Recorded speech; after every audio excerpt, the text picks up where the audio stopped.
So it begins again. Welcome back to the CreepGeeks Podcast. I'm Greg. I'm Omi. We got a lot of stuff to talk about. This is Season 8, Episode 306, CreepGeeks Podcast. WNC Bigfoot, zombie deer disease, dinosaur ghosts, Sasquatch summoning, and jerk tourists. Yeah.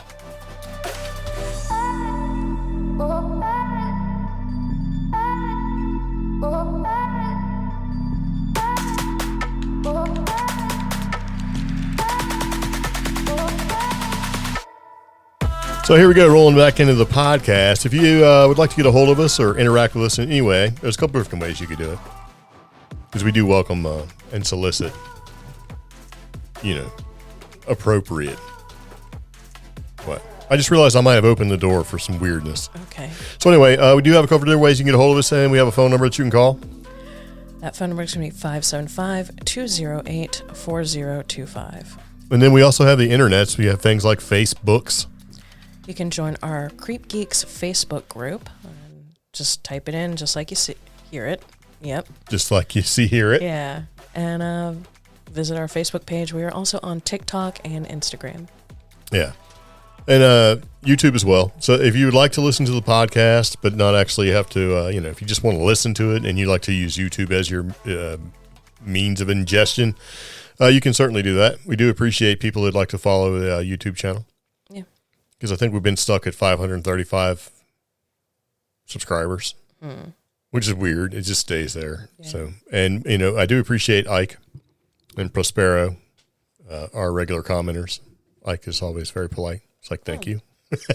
so it's pretty cool. All right. So anyway, coming up is the Western North Carolina Bigfoot Festival. Yes. Otherwise known as Marion Bigfoot. Yes. And to be honest, it doesn't get the attention that it deserves. And I'm not going to say why.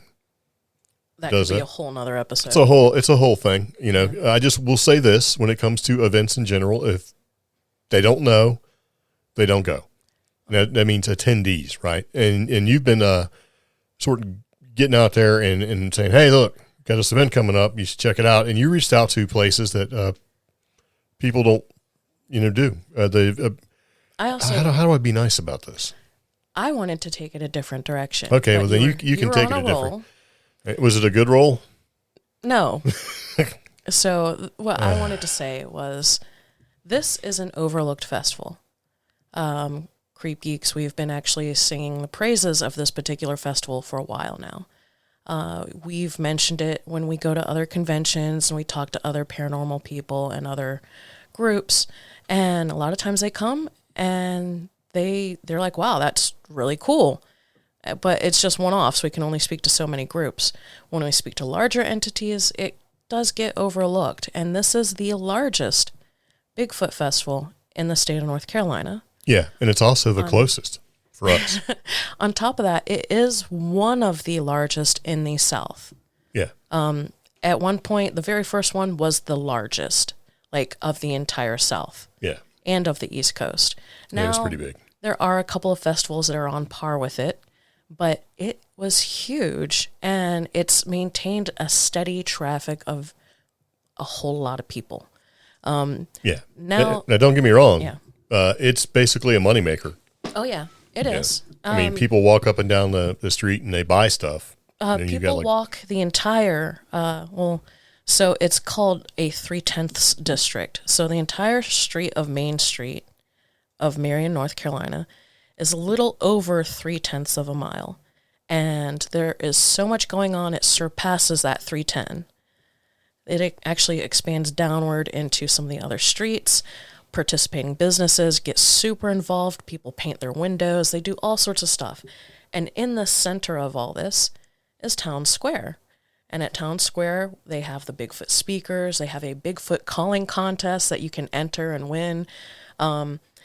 They actually have a little, author village, I want to call it, where the authors and paranormal personalities can actually set up and talk. And it's a great all-day thing. I mean, you don't have to spend the whole time there. We'd appreciate it, everybody here in Western North Carolina. But it is a really great afternoon. And it gets overlooked. So now that I work in a tourism-type position, I've been doing my best with the knowledge I have to get the word out. So where have you gotten the words out?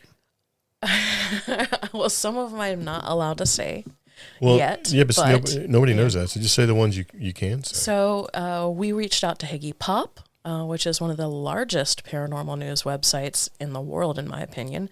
And we actually like a lot of their content. We discussed some of it on our podcast episodes. Reached out to our good old favorites, Fate Magazine, who are actually based here in Western North Carolina. They were sweet enough to actually put something up. I told them to stop by my booth during the Bigfoot Festival. I've reached out to a couple of general news outlets, and I will be hearing back from a few more exciting ones as well. Sounds great. Yeah. Oh, and I did want to mention this year, the Bigfoot Festival is adding an element of paranormal. They actually have a couple more paranormal personalities and authors at the festival. Who? Mary, she is the author of The Haunted Broughton Hospital. Yeah, and they've got 2 members of BFRO. They've got the Paranormal Road Tripper. Oh, I am blanking on names because it is like 9 p.m. Yeah. It's late for me, y'all. Well, that's all right. Yeah. Yeah, you should check it out. Okay, so everything we talk about in the podcast, we have links that you can click on. And so what links we have, if you're interested in, you can certainly click and follow along. And we'll update the Western North Carolina, or WNC. We're just going to call it Marion Bigfoot Festival. We'll update that as we get around to it. Yeah. So I don't know if CreepGeeks is going to have a booth there or not. I know you're there. I will be working to help the local art council and art organization, McDowell Arts, because we love them. Great place, and it gets very busy around there, so I'm going to give all the artists McDowell a hand, and I'll be at the McDowell Arts Council Association Art Gallery all day. Yeah. Yeah. Yep. I'm not saying what I'm going to do because I don't know. If I don't get tasked, then I'm all right with that. We have some listeners who have sent me messages saying that they're going to come, so. Very nice. Yeah. As well they should. All right. I'm having one of these instances where my computer is just completely locked up and I can't do anything at all, so that's great. But it is what it is, man. I don't know. It's been like this all day, so it's a thing.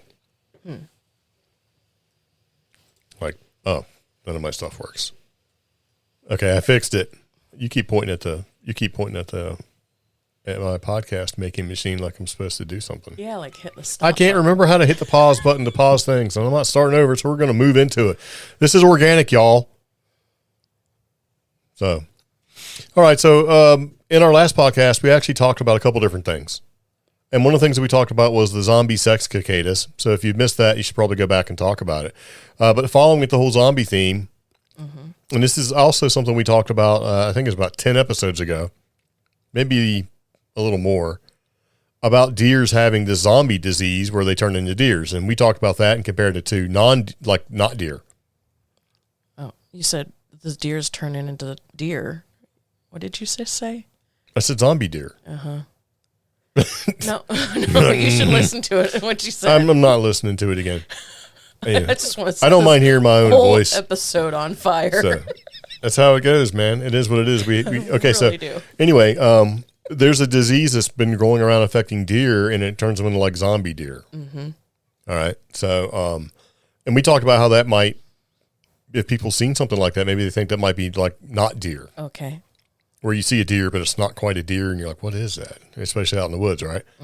Well, evidently, this disease may have made its way to hunters. Oh. And so they may be the first, unfortunately, to actually die from zombie deer disease. Chronic wasting disease. Well, that's another part CWD. And it's earned its eerie moniker due to symptoms which mirror those of a zombie-like state. Infected animals exhibit lethargy, difficulty walking, drooling, lowered head posture, and a lack of fear towards humans. Yeah.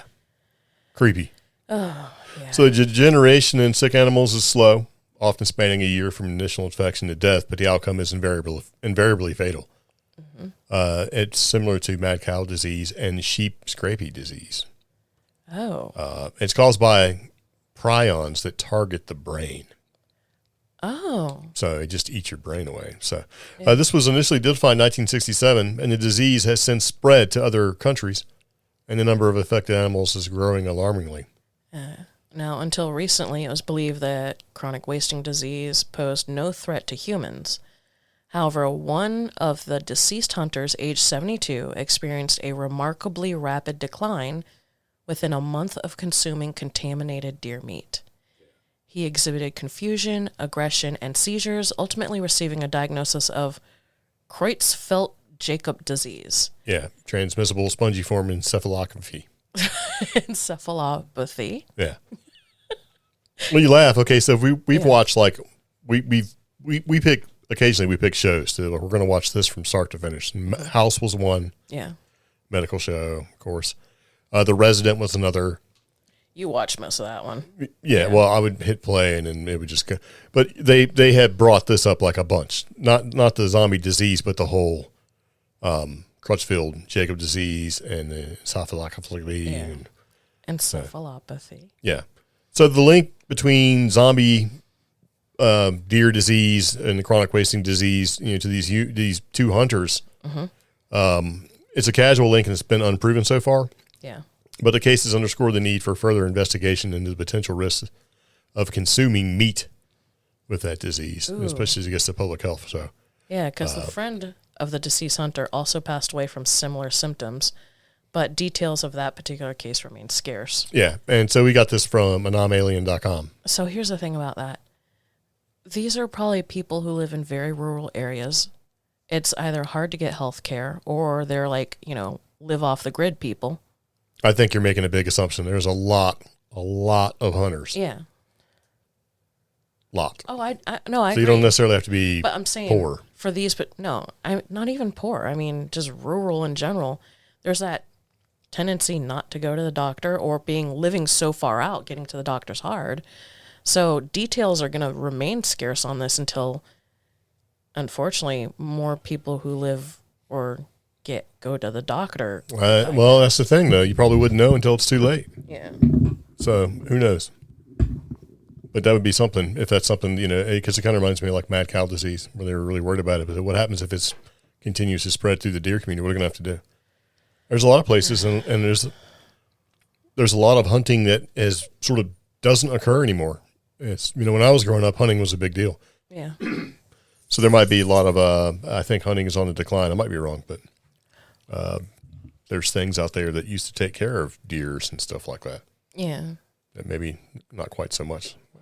Kind of strange there. So we kind of want to make a link to that, sort of put it, just in case we get to talk about it again. Yeah. Hopefully not. So speaking of Sasquatch sacrifice, this has been an amazing podcast so far. We got the dog over there ripping her dog. Our dog, Pepper, has her own chair with her own fuzzy blanket on it. She has two fuzzy blankets, a yellow one and a green one. And she has the green one. And she's over there rooting around all crazy to make a little, like a nest out of it. Very loud, Pepper. She doesn't care, not a bit. So, all right. So anyway, as I was saying, speaking of Sasquatch sacrifice. Sacrifice? Yeah. So an Oklahoma man has been found guilty in the Sasquatch summoning murder trial. I did not know this was a thing. Well, lucky for you, here at the CreepGeeks Podcast, we find silly stuff like that. Put it in there. It's not silly that somebody got killed. And links in our podcast episode. Yes. Yes. Well, I used to put notes. I don't like putting notes in there because that way, when you see it for the first time, you're like, what is that? Oh. Yeah. So this guy killed his fishing buddy, right? Yeah.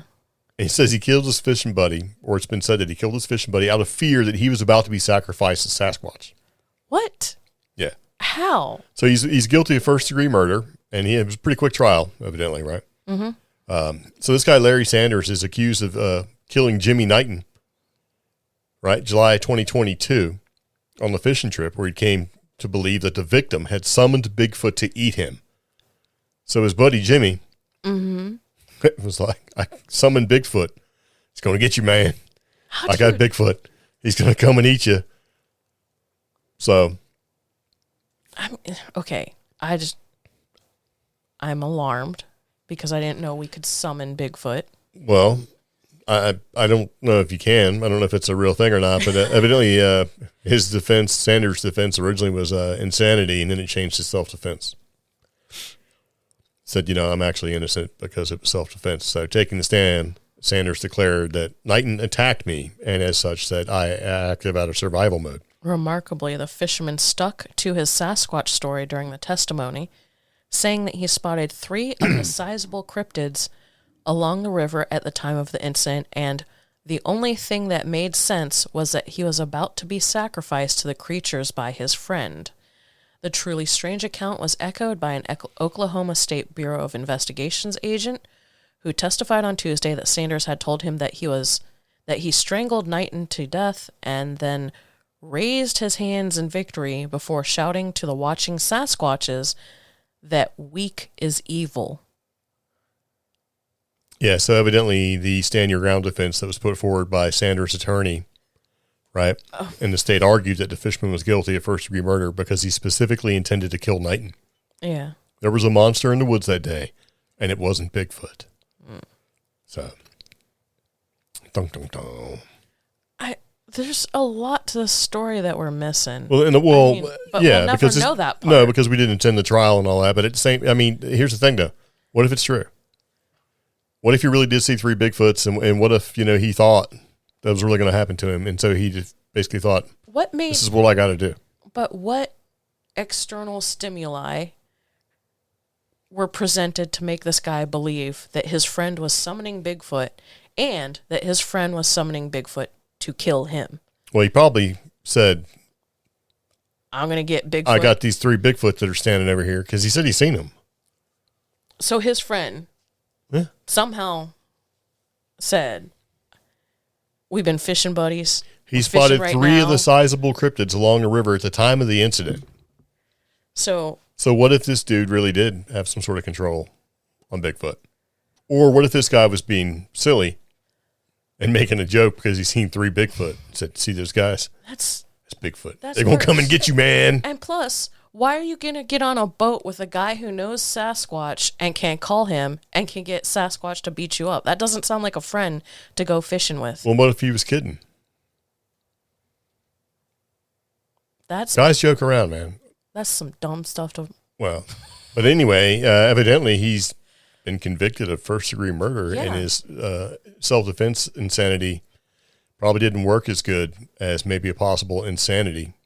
I mean, his self-defense plea didn't work as well as I think he thought it would. I'm making this a So who told him and said, hey, man, I don't think you should plead guilty or whatever, or everybody plead insanity. I think you should go with self-defense. I'm going to make that a sticker. What? Don't get in a boat with people who can call Sasquatch or something. That's a really long sticker. That would cost us lots of money to have that sticker printed up. But I mean, so far, since we've had the podcast, I can think of at least 2, maybe 3 incidents, 3 incidents so far involving Bigfoot somehow that resulted in physical harm. Yeah. This one. The second one, when the guy shot what he thought was Bigfoot, or what he said he thought was Bigfoot, he actually shot somebody. Yeah. And the guy running through a campground who shot somebody thinking he was shooting Bigfoot. Was that in Tennessee or Kentucky? No, there's 2 incidents of campground Bigfoot attacks. One was somebody running through the campground chasing Bigfoot and just randomly started shooting at it. Didn't really hit or hurt anybody. There was another one where somebody said that they had seen Bigfoot in the campground and shot at what they thought was Bigfoot and actually shot somebody. Mammoth Cave. Well, that was one. So, yeah, it was while camping in Mammoth Cave National Park that the dude started shooting. Shots fired at National Park. Yeah, he was with his son. He said he'd seen it run through the campground and was running after it. That was 2019. Well, there's a lot of weird stuff that happened around Mammoth Cave. Yeah. Yeah, everything from, goblins to who knows, man. Yeah. And possibly Bigfoots. And I'm sure there's another one, but those are the ones that I remember right off the top of my head. Kind of the reason why I stuck it in here. But yeah, he basically shot, Sanders shot his buddy Knighton. I'm just saying. Yeah. Because he was scared that Knighton was summoning Bigfoot to eat him. And in fact, he said he'd seen 3 at the same time during the incident is what caused him to, I guess, think he was defending himself. Stand your ground kind of a thing. It's the first rule at the Bigfoot Adventures Tennessee RV campground. No shooting of firearms or fireworks. Yeah. Well, I mean, you can't be too safe, I guess. Yeah. It's kind of crazy. All right, so speaking of jerk tourists, I feel necessary to put this in here because we've talked about this a bunch of times. It happens all the time, right? Mm-hmm. Where tourists go out there and they get too close to like bison and stuff like that. Yeah. And they go to take pictures or bear or other things. And invariably, there's usually a video, it happens every year, of somebody being yeeted in the air by a bison because they got too close, or an elk, or their cars are smashed up because they get too close, or even cows and bulls and stuff like that. Horses. Yeah. We talked about one where the horse just reached over the fence and bit this guy on top of his shoulder and yeeted him out of the way because the guy got right up to it. But, this isn't Europe where, like in England and stuff like that, people have farms and it's okay to see strangers just walking through the pastures and stuff because they don't have the same amount of land that we do. Yeah. And we don't do that here. Stay away. Yeah. Stay off my farm, that kind of thing, right? So when it comes to like national parks and things like that, people walking around taking pictures and trying to get selfies and stuff, that's great, but they don't seem to exercise common sense, or at least they don't have, I think, the proper decorum. Yeah. When it comes to dealing with animals in a park. They think just because they're in a park and the animals are in a park that the animals are somehow tame or something like that. Yeah, but they won't be affected by direct. It's a zoo with no bars, and that's not the case. Well, you have like wild animal parks. You can drive your car through and you can buy like a bucket of feed and an ostrich or whatever. They know what's up. They're getting fed. And those are called like preserves or sanctuaries, and you have to buy that bucket of food before you do that. When you got like the Blue Ridge Parkway and Smoky Mountain National Park and stuff like that. Cades Cove. There's like black bear everywhere, and we see them all the time. So like we had one go running through the yard last year or year before last, whatever it was. Seen one on the side of the road, cross the railroad tracks, 400 or 500 pounds. I think my brother actually had to dispatch one that was at the house. Yeah. Like eating out of the trash can and not caring at all about kids. Yeah. So it was a thing, right? Because the area we're currently in, they used to be able to take care of these things. Yeah. Because they eventually get and become like sort of a nuisance, right? But not anymore because people from other places move in. And they're like, oh, you can't kill the bears. And it changes things. Well, you got tourists out there being jerks, and this is an instance that happened. And so far, no charges are going to be filed, which I think they should have got a fine. Yeah. So these people were handling bear cubs. Yeah. This happened in Asheville, North Carolina. So wildlife officials say that no charges will be filed after several people were caught on camera pulling black bear cubs out of a tree and taking selfies with them. And the video is hard for me to watch because it's just, a group of people just walk up to these two small cubs, grab one out of the tree rather like assertively, like they had no fear. I just think they're like teddy bears. We're going to take some pictures. And then try to hold one up very awkwardly for a selfie. And I don't know if he bit or scratched them, but I guess it hurt the person. So they dropped his poor little butt. Yeah. And he runs away in pure terror. And I'm just like, and it actually took them a whole day to find him. Like whole 24 hours. Yeah, and this is up on the Blue Ridge Parkway. Actually, it's at an apartment complex. Well, it said. Yeah. That, I don't know. Yeah, the original report was basically... It was a parkway official. Yeah. It basically talked about. Yeah. The person who took the video said it happened Tuesday, April 16th at Barrington Village Apartments. Which is probably right up. I mean, that's the thing, man. There's enough bears around here that you could be in an apartment complex and see one eating in a trash can. Here, we always look when we go outside at night and stuff like that because you never know. But What? You said a bad word. I said we always look and stuff when we go outside because you never know. That's exactly what I said. What do you think I said? You said something else. What did I say? We're adults. Say it. Not on this podcast. No. You can say it. No. Nobody's listening to our podcast right now. So they're not going to press charges against these people. And the pictures are terrible, and they look like classy people. I'm going to call them out. One of them looks like they may be wearing like a Bigfoot shirt. Seriously, but yeah, they're not going to charge them because basically the way it says the law that would give them fines and tickets and stuff says it is unlawful in North Carolina to capture and keep black bears. However, the bear cubs were immediately released, and officers have determined that there will not be any charges filed. I would give them a ticket. I would too. Because now somebody else is going to go, hey, as long as we don't keep it, we can play with them too. And they're going to be shocked when the thing claws the crap out of them. Yeah. You know, and maybe they're going to file a suit against the county or whatever. I mean, who knows? It's not a good, come on, man, stay away from bears. You stay away from bison. You stay away from elk. You know, you don't feed coyotes if you can help it. I mean, come on. Yeah. But they just grab this thing out of the tree. I mean, I can see if it, okay, I would be less inclined to be aggravated by it if maybe it was sitting in the middle of the street and you're like, this thing's going to get hit by a car. So I'm going to try to, you know, I'm going to be Grizzly Adams and try to save his bear. They just grab it out of a tree. And where was mom? Yeah. You're lucky. See, that's the thing, because, okay, if it was just one lone cub by himself for several hours and people kept an eye on him and nobody came back for him, then I'd intervene, but I wouldn't go up to it. I'd be too scared. But this was 2 babies. Obviously, Mama's going to come back for him. They look healthy. Mama was probably out searching in the dumpster behind this apartment complex or out getting food somehow. She put those little cubs there for a reason, and you went and messed it up. Yeah. You know, that's what bothers me so much about this. And it didn't even look like they were trying to do anything, you know, towards the welfare of the animal itself. It just looked like they were just trying to take pictures. Like one girl was posing with him. Yeah. And she was like laughing or doing something because whoever was taking the pictures didn't get it. So, I don't know. It's infuriating. And I went and looked up where this apartment complex is. Yeah. Yeah. We hope that the media attention this incident has received will re-emphasize the importance of following bear-wise basics. Yeah. And to leave wild animals alone. Well, no, because as long as you don't keep it, you're probably not going to get a ticket. But I like the comments. They should be fined, at least. This is kind and do community service. This is kind of near where we posted the TikTok of the bear on the highway or on the railroad. Yeah. That's kind of sad. Yeah, too bad the mama bear wasn't around. Yeah. Yeah. If only ignorance was at least painful. So you can learn your lesson, right? Yeah.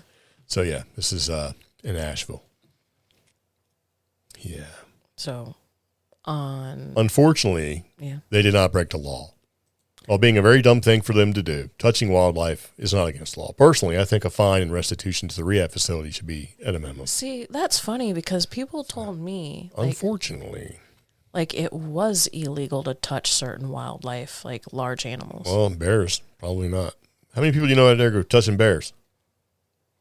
I would say not a lot, but evidently Gatlinburg, like, you see it at least once a year. 6 or 7, yeah. Pigeon Forge, let me pet a bear. Yeah, and you know those are park bears. They know what's up. Those are tourism bears. They're getting snacks and stuff. Those are Yogi bears looking for snacks. So they're tourism bears. Yeah, they've been trained. They like people. They're good. We do not say the bears are trained in Gatlinburg or Pigeon Look at me smiling. Well, I mean, we actually talked in podcasts about how they were posting pictures. This study was being done, right? And they were posting pictures of friendly bears and just friendly animals and stuff. And people were all excited and doing the comments. And they were like, no, you shouldn't be doing that. So you bait people by putting a bear or an animal meme up.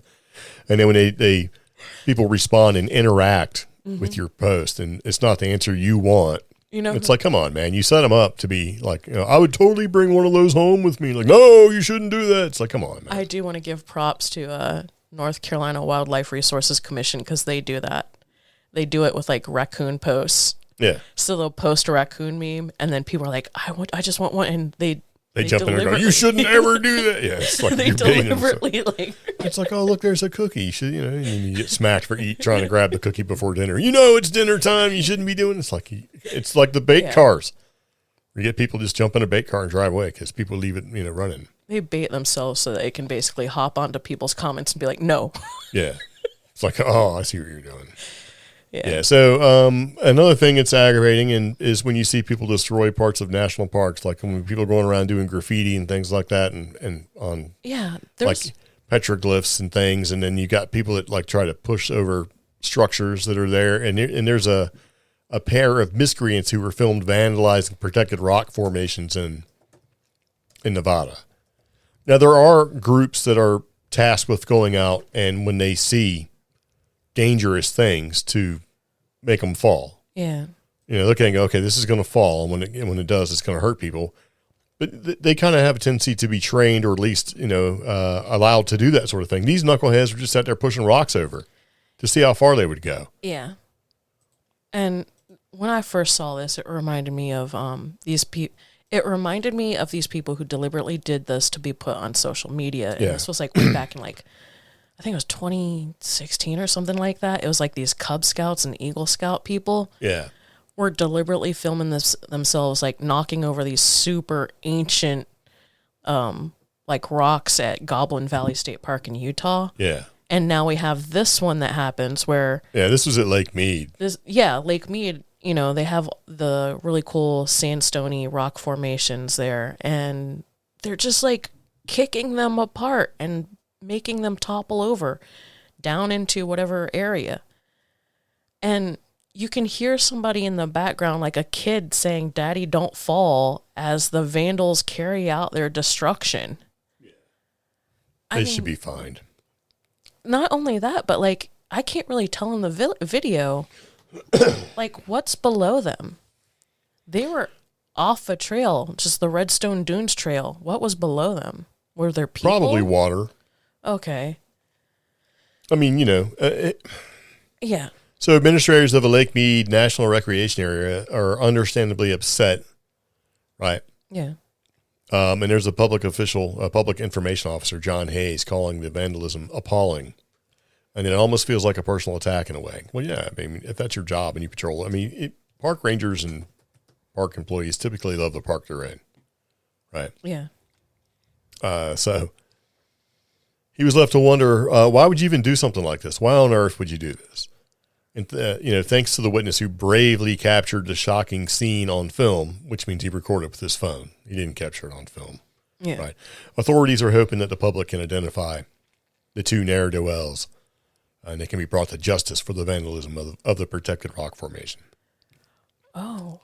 So it's shot in a 9x16 format, so it's obviously... Well, this just came in. Did they catch him? No. Vandalism prompts closure of trail at Petroglyph National Monument, which we used to live near. Yeah, I see. Yeah. Boca Negra Canyon has faced countless incidents of damage and vandalism to cultural resources.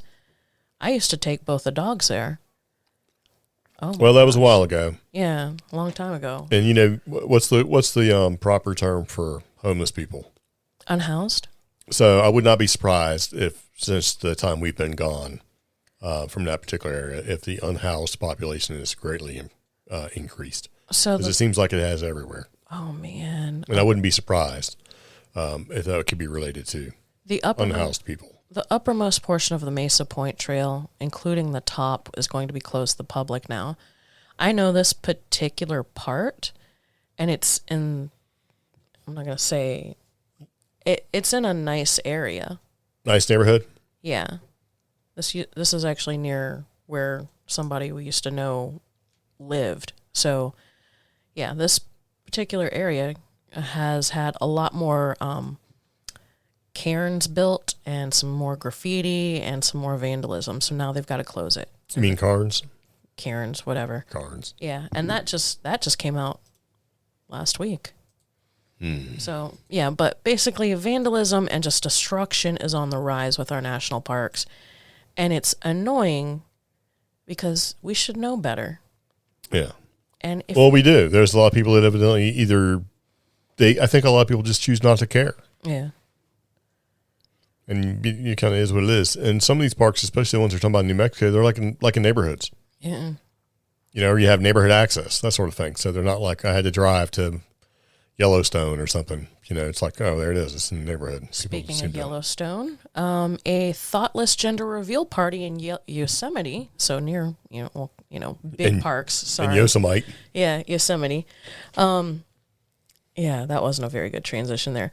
A gender reveal party in Yosemite National Park actually caused the pink to deface part of the natural landscape, the snow, and the stone. I can't. And they even posted the photos of it. I don't know. I'm assuming that a rain would probably take care of that. I would hope. So. Oh, but you'll like this because this article actually came from Reddit that I'm reading you. I mean, I'm not agreeing with them doing that. I'm just saying that, sometimes I think when people are like really mad at you, they're like, you defaced the rocks. Like, it's a rock, bro. Spray it, I mean, but still, like, you look at the photo, you're like, that is just a mess that you left and you didn't clean it up. You didn't do nothing. Well, it's going to rain. It got all over the trees and the rocks. It'd be fine. So, but it's fine. I want to tell you this because you're going to like it. This is from Reddit. Reddit comes up with cute names for things or amusing names. So, Dumb Taurus, Taurons. Taurons. Instead of morons. So, yeah. I do like that. Although I do get a slight amount of pleasure seeing people, especially if you get some great film. Yeah.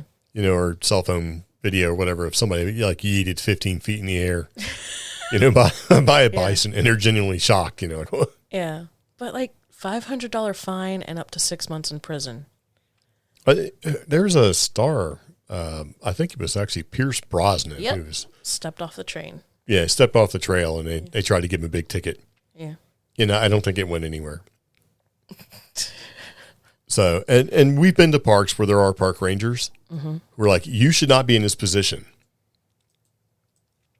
I know you have a little hat on and a uniform and you have some authority, some positional authority, right? But, if you take it too far, we've all met people like that. They're like hallway monitors in some way.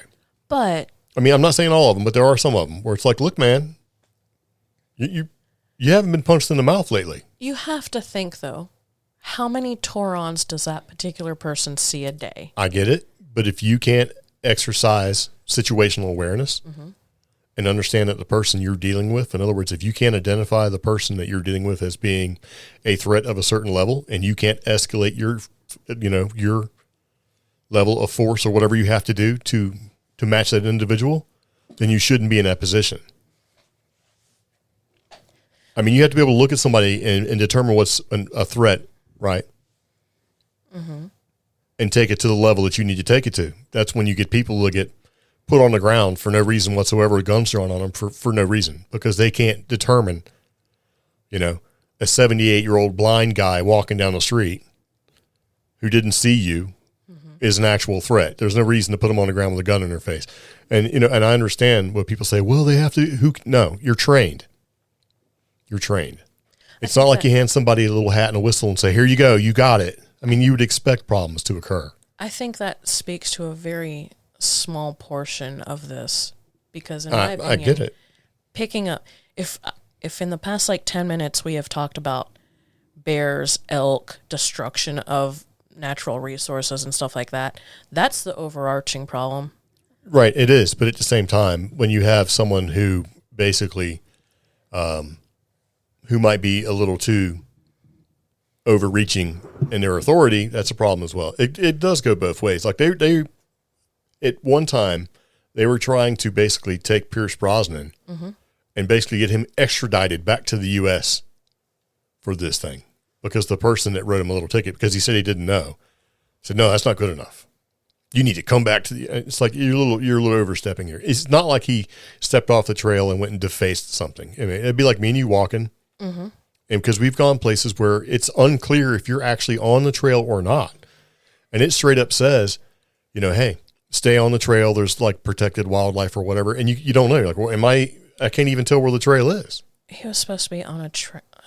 Now we're just, you see what I'm saying? We've been in instances where we actually went and stayed, but we thought we're on public land for the night and we were on some dude's farm, his ranch. And there are, but those are, for his particular scenario, it was a little more clear. He stepped down in towards the more dangerous area of that particular crazy looking lake thing, okay? And this one Redditor that I have to agree with, if I traveled 2,500 miles to visit a pristine Yosemite and saw gender reveal pink like that, while I'm out trying to channel my inner Muir or my inner Ansel Adams, I would have ruined their day by ensuring the rangers come find them. And I understand where he's coming from.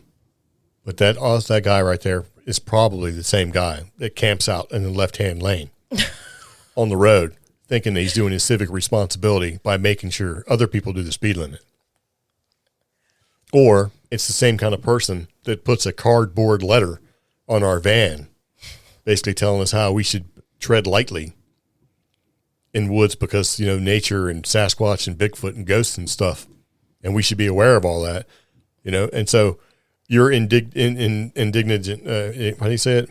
Indignant? Your indignant outrage of how dare ye put a... And I want to say something about that because I recently went to a conference, and by recently I mean a few months ago, where we were talking about the value of content creators and certain ideas in natural areas where, people were like, oh, it was a area in Colorado, and it was a nice natural recreation area. All the locals that live nearby were like, it's all these content influencers and YouTubers. They're the ones that are letting their dogs poop everywhere. They're the ones that are letting all this trash end up everywhere. So this particular area invested money in, making access to trash cans, putting up security cameras, doing all this stuff to ensure that when you visited this national recreation area and the nearby 2 towns, that when you visited, you acted and you recreated responsibly. And all that research and all that study and observation and all that security camera footage proved it wasn't the content creators destroying the natural beauty. It was the town locals. Yeah, you can't blame it all on van dwellers. And in fact, the content creators that went out to hunt for Bigfoot in Colorado or went to take that selfie at this particular mountain, they acted responsibly. They packed in and out their trash. They, the paranormal teams that came out there, they very quiet, very respectful, that type of thing. It's not content creators destroying it. It's not over tourism to an extent. It is people just being irresponsible. Yes. Yeah. Could have been, some of that probably is attributed to MRIs, meth-related incidents. Stop it. I'm going to make that stick, man. And if I ever interview anybody important, I'm going to ask, is this an MRI? Is this another report? And they're like, MRI, that meth-related incident? And they're going to be like, get him. Get him, take him away. All right, so anyway, why we don't see the ghosts of dinosaurs? I can guess this one. Well, anybody can guess because it can't be proven either way, right? Mm-hmm. So this is why I like some of these articles that you see sometimes on Higgy Pop, because it's like, yeah, all right, man. And it's always somebody who writes it out. And it's all their opinion because nothing can be absolutely proven, right? Oh. So they try to be all they try to be all sciencey and stuff and be like, burr, burr, burr, burr, because I guess the paranormal is sort of the whole idea of paranormal is different. But the most obvious answer is the best one, and now I feel dumb for not thinking it. Well, I mean, you can go ahead and say it. You say it. No, because I don't know what you're talking about. Okay, so... Plus, when you say it, I can they're talking about when you picture a ghost, you probably think of a shadowy human figure or a soldier or a woman in white from the Victorian era. You may even conjure up an image of a ghostly horseman riding his trusty steed, or perhaps a phantom black dog. There's plenty of examples of ghosts and pets, and a castle in Wales that has that's alleged to be haunted by the laughing ghost of a murdered pet monkey, and even the Tower of London is haunted by the ghost of a bear. So if animals can haunt and, come back and haunt the living, why don't we see the ghosts of dinosaurs roaming around the streets? After all, they did live on Earth for over 150 million years, making humans mere 200,000 years look like a blink in their eye. The major factor that would rule out the possibility of seeing dinosaur ghosts is the fact that the ground level has changed a lot since dino times. Hence, their fossils generally being found deep underground. Yeah. I thought that was a stretch. No, I feel like that is the most obvious answer, and I feel dumb now that I didn't think of that. Well, the other prevailing thought for a while is that they're not smart, and they never have really been smart, so they don't really have the same type of maybe possibly consciousness. So it wouldn't have the same sort of thing. But then if you think, okay, well, stone tape theory, is just replaying of an event over and over again. And so maybe during some mass migration or something like that, because of meteor or whatever, you might see something like that. But the idea is that since these fossils may be 100 feet underground, that if anything that would occur would be 100 feet underground. I feel dumb. You shouldn't feel dumb because you can't prove that. But it would make sense. I mean, sure, everything makes sense. The idea that they just have like one tiny little brain the size of a peanut and are not smart enough to have enough consciousness to come back. But I also think, like, regardless of that tiny peanut brain, that was enough trauma felt by hundreds of species that, yes, it should be on the crystal tape, or stone tape theory. Yeah. It would align with that. A traumatic event would definitely record on. Well, you would think. In Earth's history. However, it's been so long that just like the whole stone tape theory, you play that cassette over and over and over again, it degrades. So that's why we don't see it anymore. I don't know. Because quartz is pretty accurate. I mean, they use things like use quartz for timing watch movements and stuff. So good arguments against that would be Nessie, or the occasional like pterodactyl thunderbird sighting in the Southwest. Yeah. And Nessie, because it's so cold and that was so far north. The pterodactyls in the Southwest and other areas because that was new land during that time. Well, see, here's where I would think that might, sort of change your idea of being so dumb about this. If you bring the bones and you stick them in a museum, you think they'd be, wouldn't you see dinosaurs there? No. I mean, because, out of all the dinosaur bones that have been brought up to the surface or excavated or whatever, and there's places in Montana where they dig down like 4 feet and find dinosaur bones.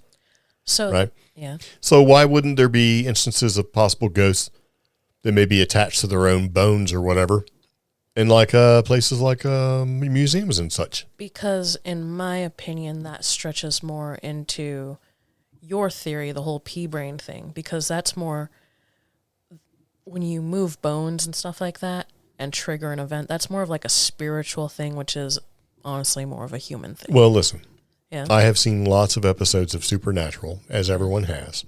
Mm-hmm. And so I believe that that's more true.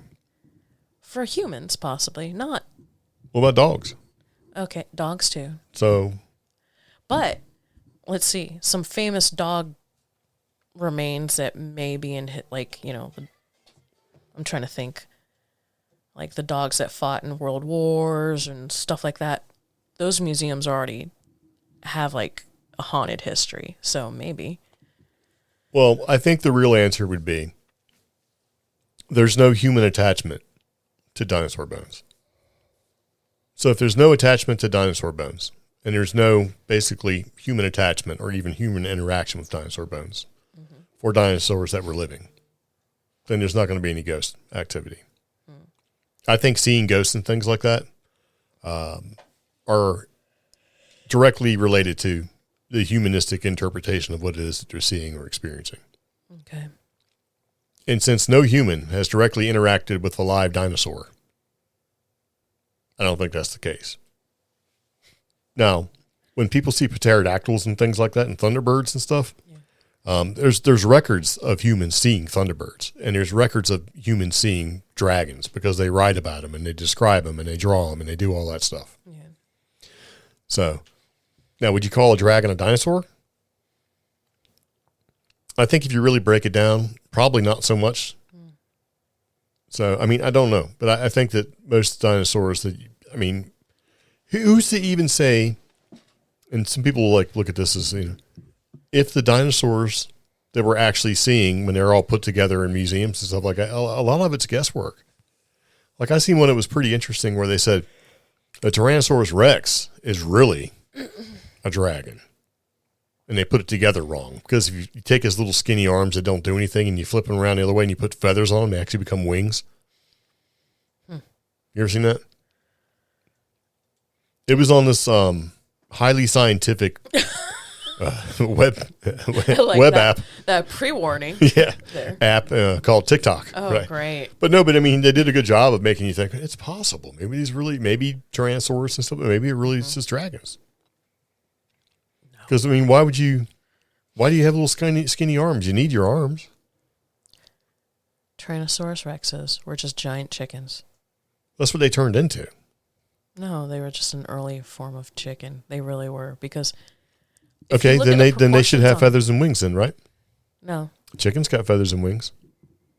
When's the last time you seen a reptilian chicken running around? See, chicken's what they evolved into. You know.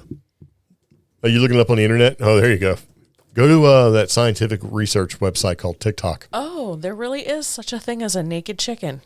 Well, of course there is. You got a naked cat, naked mole rat. If you watch cartoons on Disney and stuff, why not? One is, okay, there are two sets. I think a naked mole rat's actually a real thing. There's two sets of alleles for creation of featherless chickens. One is naked neck gene, NA, and another is scaleless gene, SC. If you combine these two genes, you end up with basically a hairless or featherless chicken product. Would you eat a chicken if it was hair? I didn't say I. No, but I know that. Would you eat it if chickens had hair? Would you eat chicken? Hairless chicken? Because then you get into like eating animal squirrels, rabbits and stuff.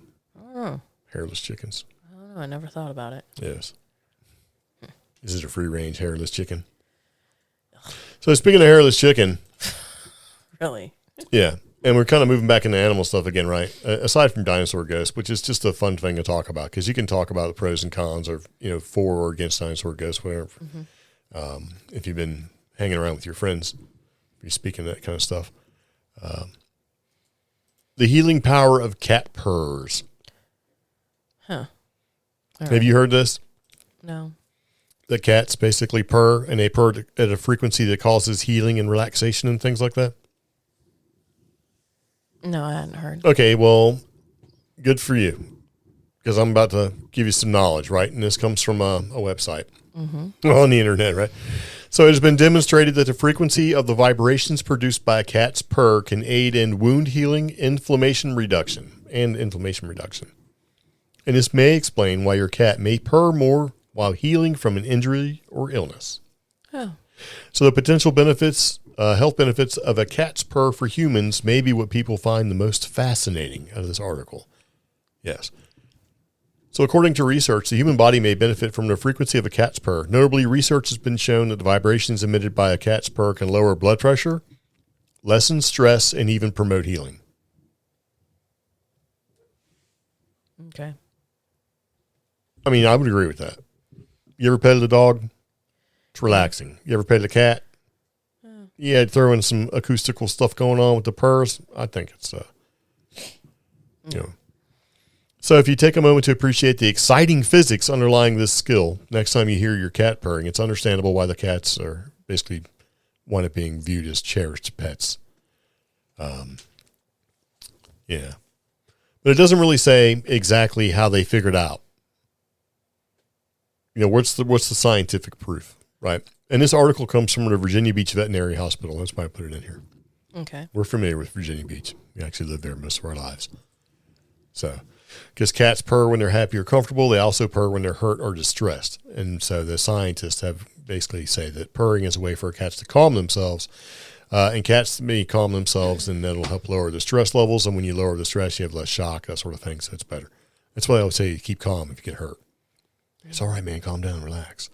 Because the more freaked out you get, the more likely you are to cause whatever issue you have to be worse. You know what I mean? Yeah. But I'd be curious to know what frequency and harmonic and what tonal these cat purrs occur at. Like, what would be considered the healing? To see if it actually ties in with any other recorded or referenced anywhere that says, this is a healing tone and this is a cat's between 25 and 150 hertz. And it's a sound we've come to associate with happy felines. This helps maintain a constant pattern during inhalation and exhalation. So that constant sound and purr, in theory, according to Science World, our brain kind of falls in sync with. Yeah. So I wonder what Tibetan monks chant at. I wonder if they're close to cat purr healing frequency. I don't know. Oh, wow. What? Okay. So let's talk about the scientists learning how to speak whale. Uh-huh. And then we'll wrap it up. So in a world first, and this is from BBC, scientists had a conversation with a whale. And now they're trying to figure out what the whales are actually saying. So a growling thump noise emanates from a research vessel through an underwater speaker, which is called a transducer. And according to this, a humpback whale breaks away from its group and approaches the mammal circles the boat. It surfaces and dives again, and then it basically echoes the call back. Mm-hmm. So researchers who conversed with the humpback whale say their encounter could be the first step towards communication with non-human intelligence. So it was 2021 off the coast of southeast Alaska, and there's a team of 6 scientists, and they played a recording of a humpback greeting call, right, using the underwater speaker, and they were stunned when one of the humpback whales they had named, Twain, responded in a conversational manner. This is like... So they played hello, and the whale comes over and is like, hello? This is like the person outside the house, and there's a talking parrot inside the house, and the person panics because all they hear is somebody inside the house. That's what I'm picturing. Right. What I'm picturing is the guy in the backyard making loud meowing sounds, and then a guy 5 houses down is doing the same thing because he keeps hearing it, and they're talking to each other, right? Yeah, but like that poor whale, he's probably like, sir, do you need assistance? Are you okay? Hello? Are you all right? Yeah. It's just incredible, says Josie Hubbard, an animal behaviorist currently studying for her PhD from the University of California, Davis.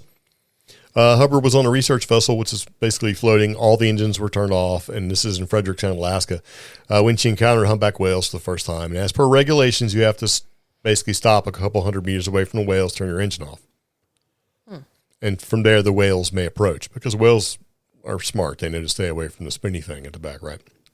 And it proceeded to circle the vessel for 20 minutes. And she is part of the Search for Extraterrestrial Intelligence research team, SETI, hoping to understand the communicative complexity and intelligence of humpback whales. So it says up on the top deck, Hubbard was oblivious to the work of the acousticians. What kind of dumb name is that? I was a sonar tech, and when they're going to call me an acoustician, right? Acousticians. Yeah, sound guy. Yeah. You better off calling him a sound guy. Okay, so going on beneath the surface of the water, and below deck, Brenda McCowan was broadcasting a recorded call, which is basically a whoop whoop, through the underwater speaker. And when Twain finally moved away, Hubbard ran downstairs to find a hubbub of excitement. So Twain had spoken back, engaging in a conversation that lasted a full 20 minutes. So they're playing something, and the whale is responding. Yeah. And it went on for 20 minutes. Do they know what they were playing? That's my biggest Of problem. course they don't know what they're playing. And they could have been playing stuff, all sorts of stuff. They could have been challenging this whale. Yeah. They're like, I'm going to play it hello. And it's like, hey, Yeah. hey, get out of here. Come here and fight me. Yeah, you want some of this? Fetch my fighting trousers. And the whale's like, what? Yeah. Yeah. Picking a fight. So, long, rhythmic, constantly evolving whales' haunting songs can flow across the entire ocean basins, right? And whistles, pulses, echolocation, all that stuff. So I like sonar because I hunted submarines on surface ships. So, however, unlike humans, the dominant sense in whales is not sight but hearing. Well, yeah. Gotta be able to, you can pick it up. So, and they go on to talk about things like cetaceans and how they evolved over time, low frequency sound and stuff like that. The songs of the humpback whale are thought to be some of the most complex in the animal kingdom. And the first recording of a humpback whale was made, a song was made in 1952. So, and 20 years later, marine biologist Roger Payne knows that these calls were organized in repeating patterns. So, if they could figure out what these vocalizations mean, then they could probably have a conversation with a whale. The whale wanted to hear it. Yeah. So it says, throughout the exchange, Twain consistently matched the interval variations between each of the playback calls.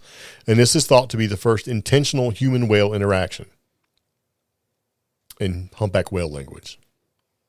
So, and as the recording of Twain's family group, Hubbard added that this could indicate some form of recognition, possibly self-recognition. They already have said by recording some of these things that some of these pods of whales have their own language. Same thing with dolphins.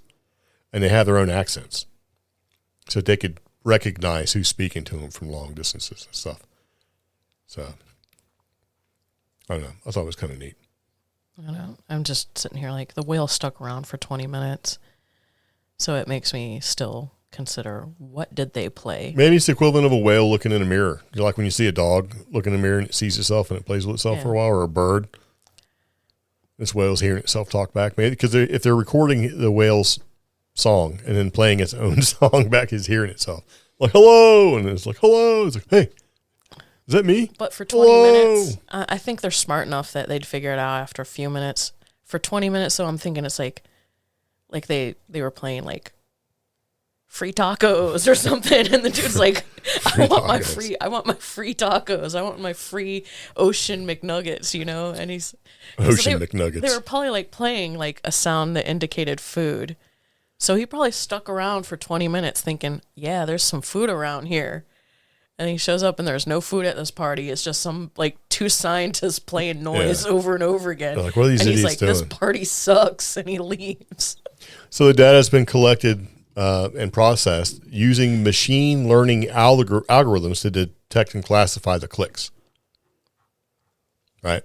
And some of these results were due to be published in 2024. The aim is to be able to reconstruct multi-party conversations. In other words, create a conversation using like sperm whales' own vocalizations.